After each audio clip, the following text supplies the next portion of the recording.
சிவாய நம்ம அஸ்ட்ராலஜர் ஆயில்யம் மைத்லி. நம்ம மக்கள்கிட்ட இருக்கக்கூடிய மிகப்பெரிய பிரச்சனை என்னன்னா, இதெல்லாம் பண்ணாதீங்க, இப்படி ஆகிடும், அதெல்லாம் செய்யாதீங்க, அந்த பாதிப்பு வந்துடும், இப்படி பயங்காட்டியே மைண்டில் ஃபிக்ஸ் பண்ணி வச்சுருவாங்க ஒரு கேங்கு.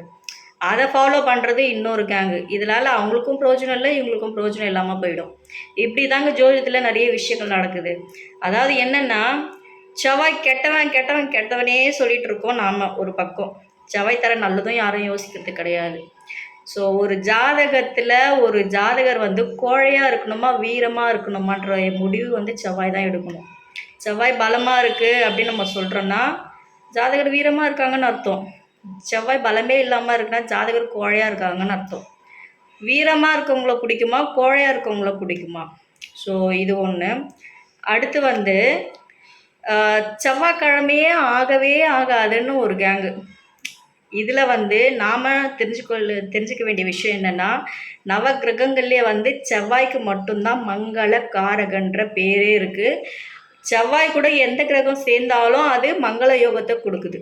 சந்திர மங்கள யோகம், குரு மங்கள யோகம், பிருகு மங்கள யோகம், இது எல்லாமே வேறு கிரகத்தோட செவ்வாய் சேரும் போது உண்டாகக்கூடிய யோகம். மற்ற எந்த கிரகத்துக்கும் அப்படி நம்ம பேர் வைக்கல.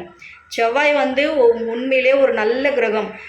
நம்மளுக்கு ஒரு நல்ல விஷயங்கள் எல்லாம் நடக்குதுன்னா செவ்வாய்க்கோட பலம் கண்டிப்பாக வேணும். தைரியத்துக்கு செவ்வாய் தாங்க முக்கியம். தைரியமாக இருக்கவங்கள பார்த்தா தாங்க எல்லாருக்குமே பிடிக்கும். ஒரு கோழையை பார்த்தா யாருக்குங்க பிடிக்கும்? ஸோ செவ்வாய் ரொம்ப ரொம்ப முக்கியம். இதுவே நம்ம தமிழ்நாட்டில் தான் செவ்வாயை பயங்காட்டி வச்சுட்டாங்க. செவ்வாய்க்கிழமை இது செய்யக்கூடாது, செவ்வாய்க்கிழமை இது பண்ணக்கூடாது, செவ்வாய்க்கிழமை இப்படின்னு கட்டுக்கதை, அவ்வளோ கட்டுக்கதை. நார்த்து சைடு போனீங்க, கேரளா பக்கம் போனீங்கனாலே செவ்வாய்க்கிழமை தாங்க எல்லாமே பண்ணுவாங்க. செவ்வாய்க்கிழமை கல்யாணம் பண்ணுவாங்க, செவ்வாய்க்கிழமை நிறைய நல்ல காரியங்கள் எல்லாம் செய்வாங்க. ஏன்னா மங்களக்காரகன் அதை அவங்க நல்லா அனலைஸ் பண்ணி உணர்ந்துருக்காங்க. ஸோ நார்த் சைடெல்லாம் எல்லாமே செவ்வாயை அதிகமாக பயன்படுத்தக்கூடிய ஒரு நாளாக இருக்குது. அது ஒன்று. அடுத்து நாம் சேட்டலைட் விட்ட செவ்வாய்க்கோட பேரே மங்கள்யான் தானே. அதிலே மங்கள்யான் இருக்கு இல்லையா? ஸோ செவ்வாய் எதை கெடுக்குது அப்படின்னா, சட்டுன்னு ஒரு விஷயத்தை செய்யக்கூடிய தன்மையை செவ்வாய் கொடுக்குது தான், அது மறுப்பதுக்கு இல்லை. ஆனால் அது செவ்வாய் கெட்டவனே நீங்கள் டிக்ளேர் பண்ணுறது தான் தப்பு. ஸோ செவ்வாய் தரக்கூடிய நல்ல விஷயங்கள் நிறைய இருக்குது. ஒருத்தருக்கு மனசில் ஒரு தைரியமே இல்லாதவங்க வாழ்க்கையை வாழவே முடியாது. நம்ம வாழ்க்கையை வாழணும்னா மனசில் ஒரு திடம் இருக்கணும், தைரியம் இருக்கணும். அந்த தைரியத்தை தரக்கூடியது செவ்வாய் தான். எது இருந்தாலும் எதிர்த்து போராடணும். நம்ம உடலில் ரத்தங்க சீராக இயங்கலை, ரத்தம் குறைவாக இருக்குது அப்படின்னாலே உங்களுக்குள்ள பல வியாதிகள் வரும். அதுக்கு ரத்தத்தை சுத்தப்படுத்தினாலே எந்த ஒரு வியாதியும் உங்களை அண்டாமல் இருக்கும். ஸோ இது கொடுக்கக்கூடியது தன்மை செவ்வாய்க்கு மட்டும்தான் இருக்குது. செவ்வாய் ராகுவோட சேரும்போது வேகத்தை கொடுக்கும். இது போல் ஒவ்வொரு கிரகத்தோடு சேரும்பொழுது அதோட ஒரு யோக பலனை செவ்வாய் தான் கொடுக்கும். சந்திர மங்கள யோகம், மங்கள சந்திர யோகம்னு எல்லாம் நம்ம சொல்லலை. சந்திர மங்கள யோகம், குரு மங்கள யோகம் அப்படின்னு தான் நம்ம சொல்லிட்டு இருக்கோம். ஸோ ஒரு கிரகத்தோடு செவ்வாய் சேரும் பொழுது அது ஒரு யோகமாக மாறி நமக்கு செயல்பட ஆரம்பிக்கும்.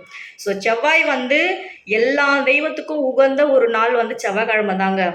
எப்போவுமே என்னோட இறை வழிபாட்டில் நான் ஒரு நாள் ஃபிக்ஸ் பண்ணுறேன்னா செவ்வாய்க்கிழமையாக தான் இருக்கும். அவ்வளோ அற்புதமான ஒரு நாள் செவ்வாயின்றது. அனுமனுக்கு, துர்காதேவிக்கு, முருகருக்கு, ஸோ வாராகி அம்மனுக்கு எல்லாருக்குமே ஒரே ஒரு நாள் எல்லா இறை வழிபாட்டுக்குமே உகந்த ஒரு நாளாக இருக்குன்னா செவ்வாய்க்கிழமை மட்டும்தான். நீங்கள் உங்களுடைய இறை வழிபாட்டை செவ்வாய்க்கிழமையில தொடர்ந்து செஞ்சு பாருங்கள், உங்களுக்கு ஒரு நல்ல பலன்கள் கிடைக்கும். ஸோ செவ்வாய்க்கிழமைன்றது ஒரு தோஷமான ஒரு நாள் கிடையாது, ஒரு தோஷம்ன்ற ஒரு அமைப்பே கிடையாது. செவ்வாய் இல்லைன்னா வாழ்கிறதே வேஸ்ட் என்னை பொறுத்த வரைக்கும். அது என்னோட தனிப்பட்ட கருத்து. ஏன்னா செவ்வாய் தான் வீரம், செவ்வாய் தான் ஒரு விவேகத்தை கொடுக்கும், ஒரு வீரத்தை கொடுக்கும்.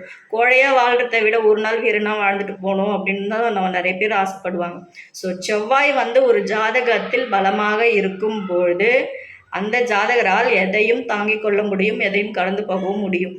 ஸோ செவ்வாய்க்கிழமை நிறைய இறை வழிபாட்டுக்கு உகந்த ஒரு நாளாக இருக்குது. செவ்வாய்க்கிழமையே நீங்கள் நிறைய நல்ல விஷயங்கள் செய்யலாம், தவறு வராது.